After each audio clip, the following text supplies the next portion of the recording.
Welcome to Resonating Law, where every law carries meaning and every meaning resonates.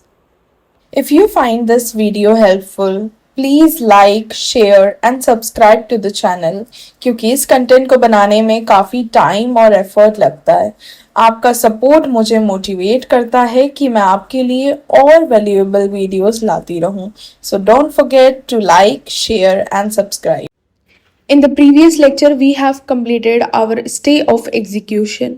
Order 21 के अंदर rule number 29 तक stay of execution हम complete कर चुके थे। इस लेक्चर में हम रूल नंबर 30 से रूल नंबर 40 तक पढ़ेंगे। अगर पिछले लेक्चर में किसी को डाउट है, कुछ भी क्वेश्चन क्वेरीज हैं आपकी, तो आप इस लेक्चर में या फिर पिछले लेक्चर के कमेंट बॉक्स में आप पूछ सकते हैं बेझिझक बेधड़क। Okay, so let's start now. So rule number 30 से लेकर रूल नंबर 40 तक पढ़ना है। पहले मैं आपको बता देती हूँ क्या क्या इंपॉर्टेंट है। आपका पहला इंपॉर्टेंट है rule number 31, decree for specific movable property. इसको आप रेड विद करेंगे सेक्शन 7 SRA के recovery of specific movable property के साथ और रिलेशन समझेंगे दोनों के बीच का। रूल नंबर 32 जो है वो जुडिशरी का तो फेवरेट क्वेश्चन है ही, JDA JLO और APO वगैरह का भी फेवरेट क्वेश्चन है। रूल नंबर 32 ऑर्डर 21 बहुत इंपॉर्टेंट है। Degree for specific performance of for restitution of conjugal rights, ये बहुत इंपॉर्टेंट है। आपको इसको रेड विद करना है section 9 of Hindu marriage act के साथ। उसके बाद इसके साथ आप रूल नंबर 33 को भी इम्पॉर्टेंट मान सकते हैं, लेकिन 32 ज़्यादा इम्पॉर्टेंट है।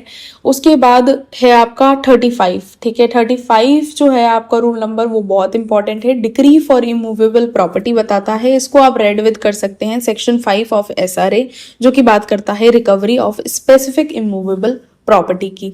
उसके बाद आपका इंपॉर्टेंट है 36, जो कि बताता है decree for delivery of immovable property when in occupancy of टीनेंट। जब टीनेंट वहां निवास कर रहा है तो फिर कैसे डिलीवरी करवाई जाएगी इमूवेबल प्रॉपर्टी की, वो चीज़ है। उसके बाद 39 आपका इंपॉर्टेंट हो जाता है, जो कि है सब्सिस्टेंस अलाउंस। सब्सिस्टेंस अलाउंस आपका पहले भी मैंने बताया था इंपॉर्टेंट है, पिछले लेक्चर्स में भी जब हमने इसको डिस्कस किया था, सेक्शन नंबर 57 को पढ़ा था, तब हमने इम्पॉर्टेंट बताया था।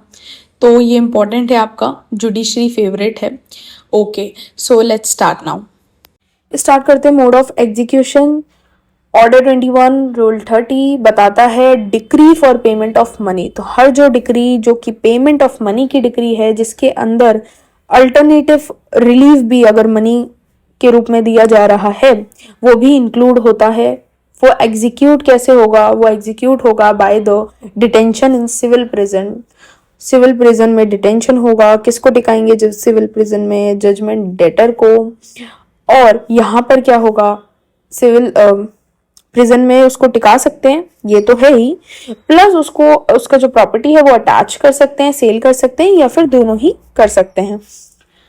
ओके, सो ये तो रूल नंबर 30 बोलता है, जो कि इंपॉर्टेंट है पेमेंट ऑफ मनी के मामले में। बट अगर डिक्री है स्पेसिफिक मूवेबल प्रॉपर्टी की, तो रूल नंबर 31 उसके लिए बताता है कि जहां पर डिक्री जो है किसी स्पेसिफिक मूवेबल या फिर कोई स्पेसिफिक मूवेबल प्रॉपर्टी में कोई शेयर की डिक्री है, तो उसे एग्जीक्यूट किया जाएगा बाय सीजर। और अगर प्रैक्टिकेबल है तो उसकी डिलीवरी कर दी जाएगी जिस के फेवर में डिक्री पास हुई है, उसको वो प्रॉपर्टी डिलीवर कर दी जाएगी, या फिर उस पर्सन को भी डिलीवर करी जा सकती है जो कि इस बिहाफ में जिसको अपॉइंट किया है। और वो तो सेम ही है कि अगर ऐसा नहीं हो सकता है तो क्या होगा कि डिटेंशन हो सकता है सिविल प्रिजन में जजमेंट डेटर का, या फिर अटैचमेंट हो सकती है उसकी प्रॉपर्टी, या फिर दोनों चीजें हो सकती है। लेकिन यहाँ सेल नहीं लिखा हुआ है। सब रूल 2 इसका ये बात करता है कि जहां पर ये अटैचमेंट हो चुका है सब रूल 1 के अंदर, और अब 3 महीने हो चुके हैं उस अटैचमेंट को हुए, फिर भी जजमेंट डेटर ने अभी तक डिक्री की पालना नहीं करी है, तो डिक्री होल्डर चाहे तो उसकी अटैच्ड जो प्रॉपर्टी है वो सोल्ड करवा सकता है, सेल करवा सकता है, और ऐसी प्रॉपर्टी सोल्ड करी जा सकती है। और उसको बेच के जो पैसा आएगा वो डिक्री होल्डर को मिल जाएगा। और जहाँ पर एक अमाउंट फिक्स है डिक्री के अंदर जो कि अल्टरनेटिव में पे करना है, डिलीवरी ऑफ मूवेबल प्रॉपर्टी के अल्टरनेटिव में पे करना है, तो ऐसा अमाउंट उससे पे कर दिया जाएगा। और कोर्ट को लगता है कि इसके साथ कोई कंपनसेशन वगैरह देना चाहिए तो कंपनसेशन भी मिल जाएगा डिक्री होल्डर को, जो भी देरी वेरी हुई है उसके बेसिस पर। एंड यहाँ पर जो बैलेंस है, जो बच जाएगा अमाउंट, वो जजमेंट डेटर को वापस मिल जाएगा ऑन हिज एप्लीकेशन। यहाँ पे उसे अप्लाई करना पड़ेगा बैलेंस अमाउंट लेने के लिए खुद का। इसका ही सब रूल 3 बात करता है कि जहाँ जजमेंट डेटर ने ओबे कर लिया है डिक्री को और सारे पैसा वगैरह सब दे दिया है, या फिर 3 महीना जो है ख़त्म हो चुका है from the date of attachment और कोई एप्लीकेशन फाइल नहीं करी गई है डिक्री होल्डर द्वारा कि इसकी प्रॉपर्टी जो है वो सोल्ड कर दी जानी चाहिए, ऐसी कोई एप्लीकेशन लगाई नहीं गई है, तो दोनों ही केसेस में अटैचमेंट जो है वो सीज माना जाएगा कि अब अटैचमेंट जो है ख़त्म माना जाएगा, समाप्त माना जाएगा। उसके बाद आता है बहुत इम्पॉर्टेंट रूल नंबर 32 जो कि बताता है डिक्री फॉर स्पेसिफिक परफॉर्मेंस। कोई स्पेसिफिक काम करवाना है और काम क्या है? For restitution of conjugal rights और फॉर एन इंजंक्शन। तो हमें रेस्टिट्यूशन करवाना है कॉन्जुगल राइट्स का, यानी कि मैरिटल ऑब्लिगेशन जो है यहाँ पे पूरी करवानी है सामने वाली पार्टी से, और या फिर इंजंक्शन वगैरह करवाना है। इंजंक्शन क्या होता है? कोर्ट ऑर्डर होता है जो कि एक पार्टी को कुछ करने के लिए या कुछ नहीं करने के लिए ऑर्डर किया जाता है। सब रूल 1 बात करता है कि जहाँ पर एक पार्टी के against decree for specific performance of contract जो है, या फिर रेस्टिट्यूशन ऑफ कॉन्जुगल राइट्स की डिक्री, या फिर कोई इंजंक्शन की डिक्री, तो 3 तरीके की स्पेसिफिक परफॉर्मेंस ऑफ कॉन्ट्रैक्ट की डिक्री, या फिर रेस्टिट्यूशन ऑफ कॉन्जुगल राइट की डिक्री, या फिर इंजंक्शन की डिक्री पास्ड हो गई है उस पार्टी के अगेंस्ट और उसके पास बहुत टाइम था, अपॉर्चुनिटी थी उस डिक्री को ओबे करने के लिए, उस डिक्री की पालना करने के लिए, बट उसने विलफुली ये ओबे नहीं किया है, फेल हो गया है ओबे करने में विलफुली, यहाँ पर उसका मेलिस है, तो फिर कोर्ट उसकी जो डिक्री है उसके अगेंस्ट एग्जीक्यूट करवाएगी। तो जहाँ पर बात है रेस्टिट्यूशन ऑफ कॉन्जुगल राइट्स की डिक्री की, तो वो एनफोर्स कैसे होगी? By the attachment of his property. उसकी प्रॉपर्टी को अटैच करके क्या होगा? रेस्टिट्यूशन ऑफ कॉन्जुगल राइट्स की डिक्री कंप्लीट होगी। अगर बात है decree for specific performance of contract या फिर कोई इंजंक्शन की डिक्री, तो उसका क्या हो सकता है? Detention in the civil prison हो सकता है, या फिर अटैचमेंट हो सकती है उसकी प्रॉपर्टी, या फिर दोनों ही हो सकता है।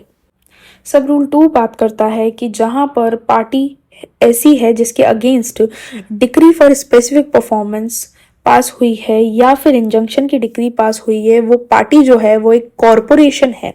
वो क्या है? कॉरपोरेशन है। तो डिक्री कैसे फुलफिल करवाई जाएगी, कैसे एनफोर्स होगी? वो होगी by the attachment of the property of the corporation.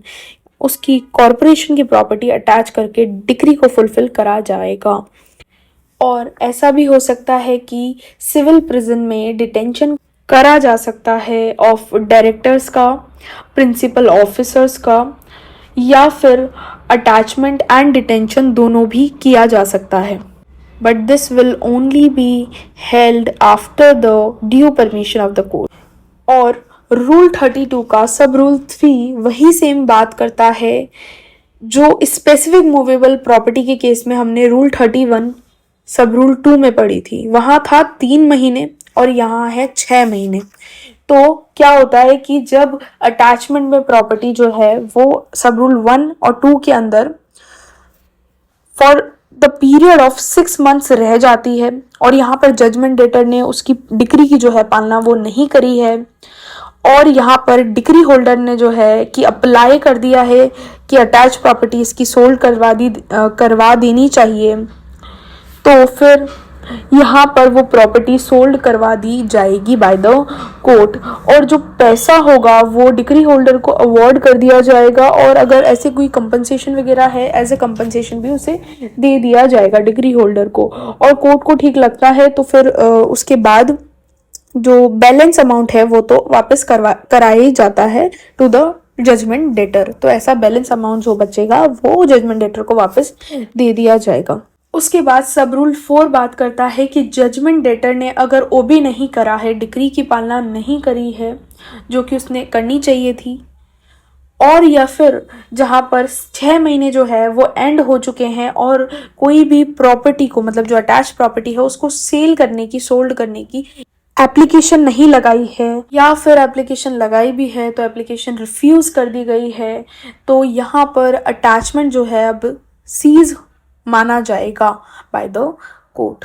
Basically जो बात याद रखने वाली है वो है रूल नंबर 32 का सब रूल 4, जिसमें बताया गया है कि 6 महीने का टाइम पीरियड है। तो 6 महीने का टाइम पीरियड जो है वो है specific performance for restitution of conjugal right में या फिर इंजंक्शन में, जो कि रूल नंबर 32 बोलता है।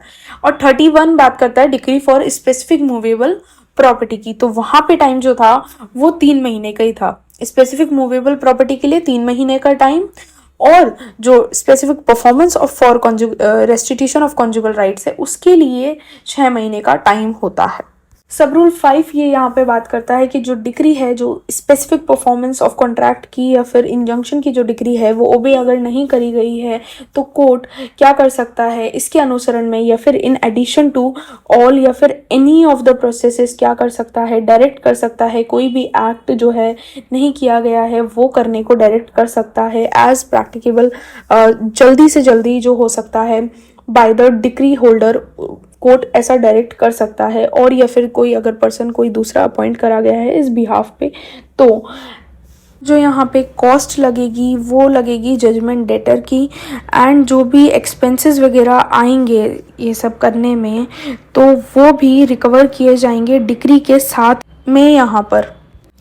अब रूल नंबर 33 क्या बात करता है, वो बात करता है डिस्क्रिशन ऑफ कोर्ट, कोर्ट के डिस्क्रिशन की in executing decrees for restitution of conjugal rights.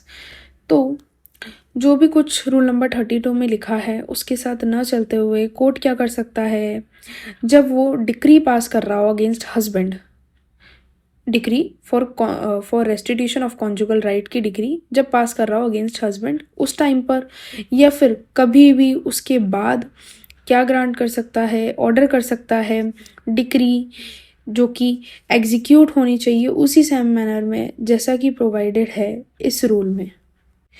33 का सब रूल 2 ये बात करता है कि जहां कोर्ट ने सब रूल 1 के अंदर ऑर्डर कर दिया है और फिर भी in that event of the decree यहाँ पर अगर ओबे नहीं करता है जजमेंट डेटर, तो जजमेंट डेटर को कोर्ट बोल सकता है कि आप क्या करोगे, पीरियोडिकल पेमेंट करोगे। किसको? डिक्री होल्डर को।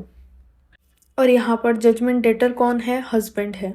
सब रूल 3 ये बात करता है कि court time to time vary कर सकता है उस ऑर्डर को, पीरियोडिकल पेमेंट वाले ऑर्डर को मॉडिफाई कर सकता है, ठीक है, आइदर बाय अल्टरिंग कर सकता है, उसमें इंक्रीज कर सकता है कि उसका अमाउंट इंक्रीज कर सकता है, अमाउंट डिमिनिश वगैरह भी कर सकता है, या तो पूरे में देना पड़ेगा अमाउंट या फिर कोई any part of the amount के साथ ऐसा कर सकता है, ठीक है। और इवन वो रिव्यू भी कर सकता है, कोर्ट क्या है, रिव्यू भी कर सकता है होली या पार्टली, जैसा कोर्ट को ठीक लगे। सब रूल 4 ये बात करता है कि decree for the payment of money की जैसा इसको ट्रीट किया जाएगा, क्योंकि पैसा यहाँ देना है तो इस तरीके से decree for the payment of money माना जाएगा। उसके बाद आता है रूल नंबर 34 जो बताता है decree for execution of document. तो जहाँ पर डिक्री क्यों पारित करी गई है, एग्जीक्यूशन करवाना है किसका, डॉक्यूमेंट मंगवाने हैं, एंडोर्स करवाना है नेगोशिएबल इंस्ट्रूमेंट को, उस केस में क्या होगा। तो सब रूल 1 इसका ये बात करता है कि जहाँ पर डिक्री पारित करी गई है for the execution of a document और for the endorsement of a negotiable instrument, वहाँ पर जजमेंट डेटर अगर नेग्लेक्ट करता है, रिफ्यूज़ करता है डिक्री को ओबे करने से, तो डिक्री होल्डर एक ड्राफ्ट प्रिपेयर करेगा डॉक्यूमेंट्स का और एंडोर्समेंट वगैरह का in terms with the decree and deliver करेगा सेम टू दी कोर्ट। उसके बाद सब रूल 2 आगे की प्रोसीडिंग बताता है कि फिर कोर्ट क्या करेगा, वो जो ड्राफ्ट डिक्री होल्डर ने प्रिपेयर करके कोर्ट को दिया है वही सर्व आगे जजमेंट डेटर को कर दिया जाएगा, together with the notice requiring his objection, उस पर उसकी क्या ऑब्जेक्शन है, to be made within such time, जितना टाइम कोर्ट क्या है फिक्स कर देता है इस बिहाफ पर। उसके बाद आगे की प्रोसेस ये है कि सब रूल 3 ये बताता है कि जो जजमेंट डेटर है अगर ऑब्जेक्ट करता है उस ड्राफ्ट के ऊपर, तो जो ऑब्जेक्शन होंगे उसके वो राइटिंग में होंगे, विद इन सच टाइम होंगे, ठीक है। टाइम लिमिट जो कोर्ट ने प्रेस्क्राइब करी थी उसमें ही होगा। कोर्ट यहाँ पर उसके जो ऑब्जेक्शन वगैरह है उस चीज़ को अप्रूव भी कर सकता है उस ड्राफ्ट को, या फिर अल्टर अगर करना है तो अल्टरेशन वगैरह कर सकता है। सब रूल 4 के अंदर डिक्री होल्डर जो है वो डिलीवर करेगा copy of a draft court के अंदर विद सच अल्टरेशन जो उसने करी है, एंड प्रॉपर स्टैम्प के साथ होना चाहिए, ठीक है। और यहाँ पर जो जज है या फिर जो जज के बिहाफ पर कोई भी ऑफिसर जो अपॉइंट हुआ है वो एग्जीक्यूट करेगा ऐसे डॉक्यूमेंट को जो उसे कोर्ट में जो डिलीवर करा गया है। सब रूल 5 बताता है कि किस फॉर्म में करेगा, वो लिखा हुआ है। दूसरी बात ये लिखता है कि इसका जो इफ़ेक्ट होगा वो सेम ऐसा ही होगा जैसे कि पार्टी ने खुद एग्जीक्यूट करने बोला है, एंडोर्स करा है, सेम तरीके से होगा। सब रूल 6 बात करता है कि जहाँ डॉक्यूमेंट के रजिस्ट्रेशन की ज़रूरत है वहाँ कोर्ट डॉक्यूमेंट को रजिस्टर करवाएगा। दूसरी बात ये कहता है बी में कि जहाँ रजिस्ट्रेशन डॉक्यूमेंट का रिक्वायर्ड नहीं है पर डिक्री होल्डर चाहता है कि उसे रजिस्टर करवाया जाना चाहिए तो कोर्ट ऐसा ऑर्डर पास करेगा। उसके बाद आता है आपका रूल नंबर 35 जो कि बात करता है डिक्री फॉर इमूवेबल प्रॉपर्टी। सब रूल 1 बात करता है जहां पर डिक्री पारित करी गई है इमूवेबल प्रॉपर्टी की पोजेशन की, तो वहां पर जो व्यक्ति है जिसके फेवर में पारित करी गई है उस व्यक्ति को पोजेशन दिलवाया जाएगा, चाहे जो वहां निवास कर रहा है ऑलरेडी उसको हटाना पड़े, वेकेट करना पड़े तो करना पड़ेगा।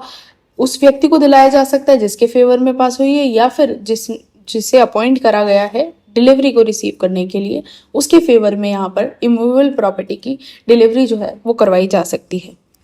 इसका सब रूल 2 बात करता है कि जहाँ पर डिक्री जो है जॉइंट पोजेशन की है, मूवेबल प्रॉपर्टी में जॉइंट पोजेशन की डिक्री है, तो ऐसा पोजेशन जो है वो कैसे दिलवाया जाएगा, तो वारंट जो है, वारंट की कॉपी जो है वो ऐसी जगह चिपका दी जाएगी कॉन्स्पिशियस प्लेस पे, यानी कि ऐसी जगह जहाँ से सबको दिखे, ठीक है।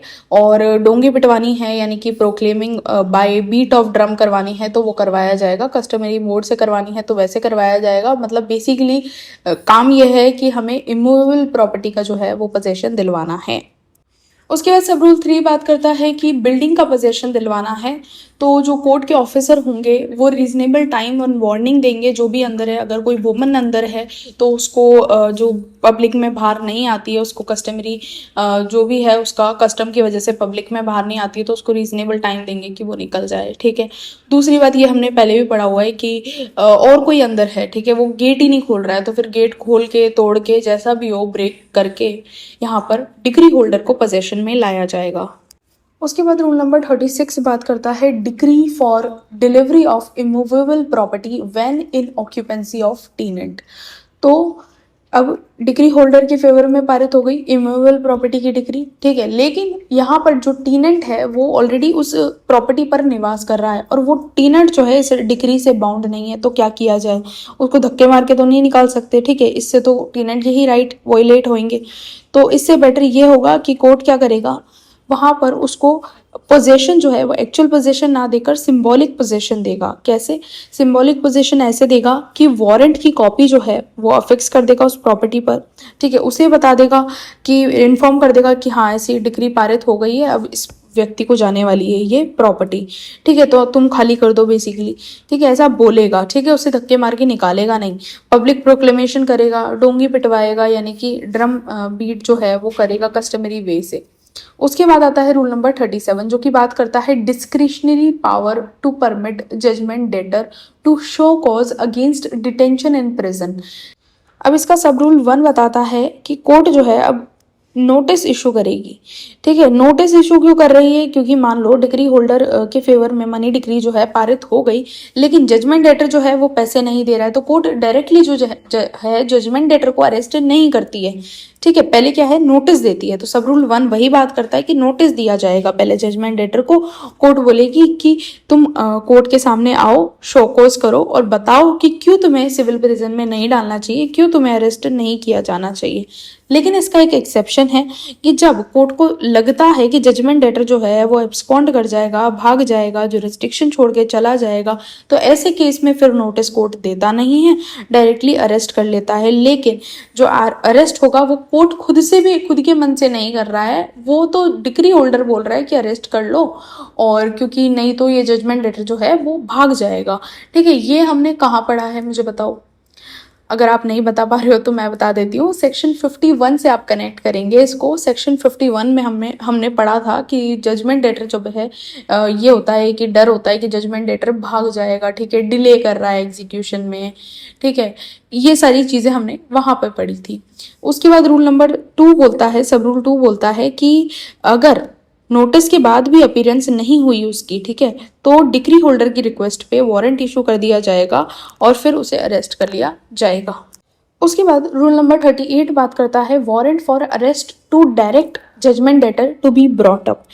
तो उसके बाद क्या किया जाता है कि वारंट ऑफ अरेस्ट तो निकाल दिया 37 में, अभी 38 में क्या किया जा रहा है कि ऑफिसर जो है उसे अरेस्ट करता है। ठीक है, तो ऑफिसर जजमेंट डेटर को सारी ही दम लगा के अपना जो लिखा हुआ है विद ऑल कन्वीनियंट स्पीड उसके साथ कोर्ट में जो है प्रोड्यूस करेगा। ठीक है, कोर्ट में प्रोड्यूस करेगा उसको। अगर यहाँ पर judgment debtor amount plus interest plus cost जो भी उसे पे करना है वो कर देता है उससे पहले ही। ठीक है, उसके पकड़ने से पहले, ऑफिसर के पकड़ने से पहले ही कर देता है उसको पे, तो यहाँ पर उसके अरेस्ट की बिल्कुल भी ज़रूरत नहीं है।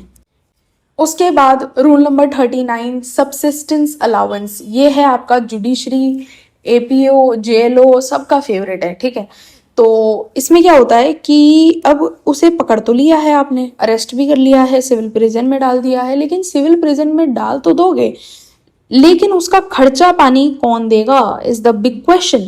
ठीक है, गवर्नमेंट देगी? नहीं, क्योंकि गवर्नमेंट का तो रोल ही नहीं है। ठीक है, ये तो सिविल मामले हैं, क्रिमिनल मामले तो है नहीं, तो गवर्नमेंट तो देगी नहीं। जजमेंट डेटर देगा। जजमेंट डेटर क्यों खुद देगा? खुद सिविल प्रिजन में जाने के लिए। तो कौन देगा? डिक्री होल्डर हमारा पे करेगा। ये हम पहले भी डिस्कस कर चुके हैं कि डिक्री होल्डर जो है वो पे करता है, सेक्शन 57 में हमने पढ़ा था। सब रूल 1 बात करता है कि डिक्री होल्डर को कोर्ट में अमाउंट जो है वो डिपॉजिट करना पड़ेगा उसके अरेस्ट से पहले ही। ठीक है, जजमेंट डेटर जो है अरेस्ट होने वाला है उससे पहले ही जो मेंटेनेंस का खर्चा है वो डिक्री होल्डर को यहाँ पर जमा करना पड़ेगा।